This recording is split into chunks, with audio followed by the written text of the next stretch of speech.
A dini se në komunën e Suharekës është vjedhur edhe tek lapidarët e dëshmorëve të kombit?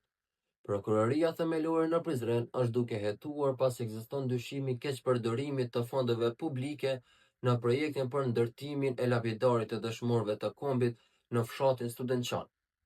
Bëhet fjalë për ndërtimin e lapidarit në fshatin Studençan, Dubravë dhe Vraniç, por sipas dosjes së prokurorisë është iniciuar kallëzim penal ndaj dy zyrtarëve komunal, të cilët dyshohet se kanë keqpërdorur detyrën zyrtare.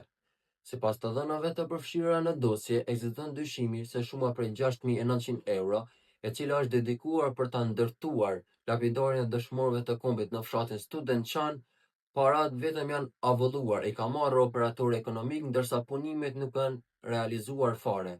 Pasi që vetë banorët e këtij fshati me vetë iniciativë dhe vetë financim e kanë ndërtuar lapidarin e dëshmorëve të kombit në shenjë respekti dhe falënderimi, të cilët kanë dhënë jetën për lirinë që ata e gëzojnë sot. Në dokument figuron se në fund të vitit 2023 është kryer pagesa për operatorin ekonomik, ku është ngritur dyshime për mospërputhje mes punimeve të raportuara dhe atyre reale. Sipas burimeve hetimore, më 3 prill 2025 është ngritur kallëzim penal ndaj dy zyrtarëve komunal, ndërsa rasti ndodhet edhe në fazën e shqyrtimit nga organet e drejtësisë.